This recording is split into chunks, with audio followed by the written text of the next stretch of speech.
এই যে শাকগুলি দেখছেন এগুলি কিন্তু আমি লাগাই নাই, আমি নিজে থেকে হয়েছে, লাগানো লাগে নাই, বীজ পুইরা দেখাই এটাই কি হয়, আপনি হয়ে গেছে শাকগুলো।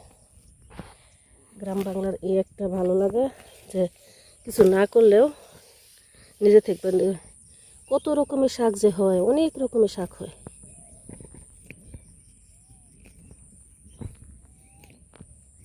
অনেক রকমের শাক নিজে থেকে আপনি হয়। বীজ পরে একা কি হয়েছে জিনিসগুলো।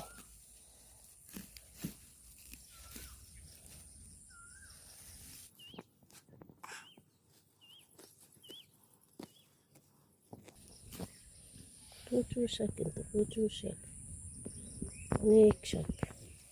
একদিনে খাওয়া শেষ করা যেত না, 2-4 দিন লাগবে খাইতে।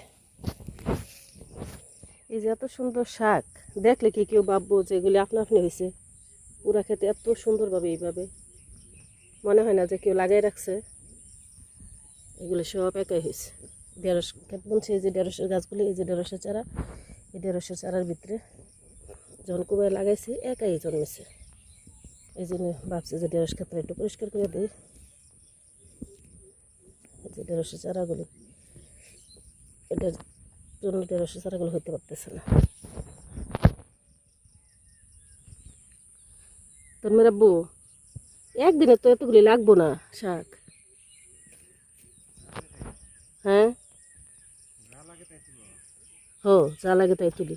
গাছ ক্ষেত পরিষ্কার করবার যায় শাকগুলি নষ্ট করে লাভ নেই, আরেকদিন উঠাইলাম, তাই না?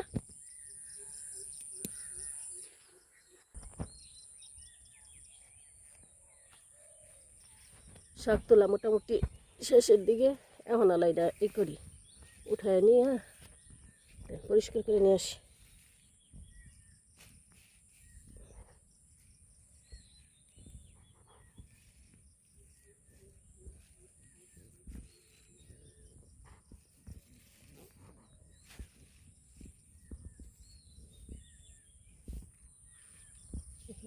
আছে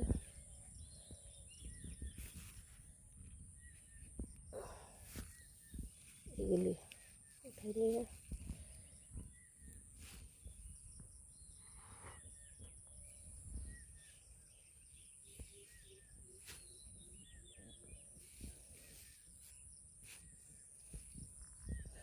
চলেন যাই, এগুলো পুকুর থেকে পরিষ্কার করে দিয়ে নিয়ে আসি।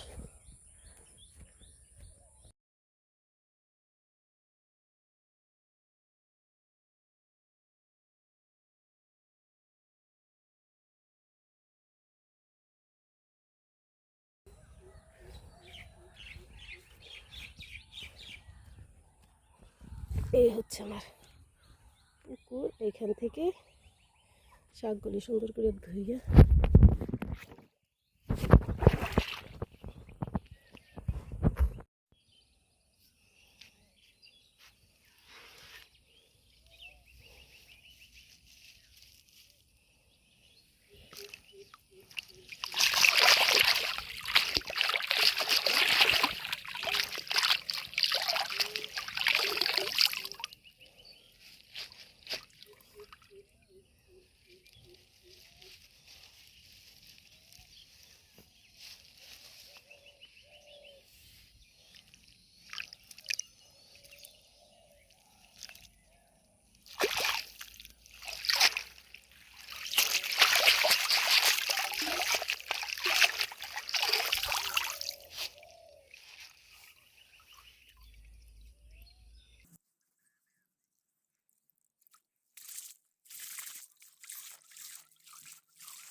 সুবহানাল্লাহ, আল্লাহু আকবার।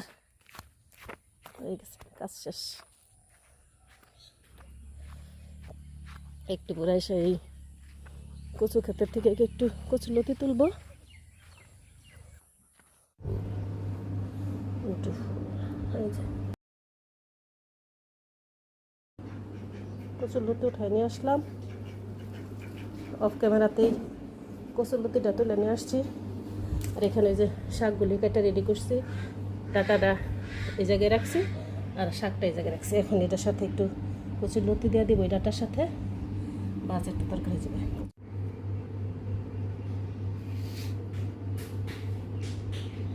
কচুর লতি, নিজের ক্ষেতের কচুর লতি, মরিচ, ডাটা শাক, ডাটা, আলু, পেঁয়াজ, শুধু রসুনটা কিনা, মরিচটাও নিজের, সব কিছু নিজের ক্ষেতের সবজি।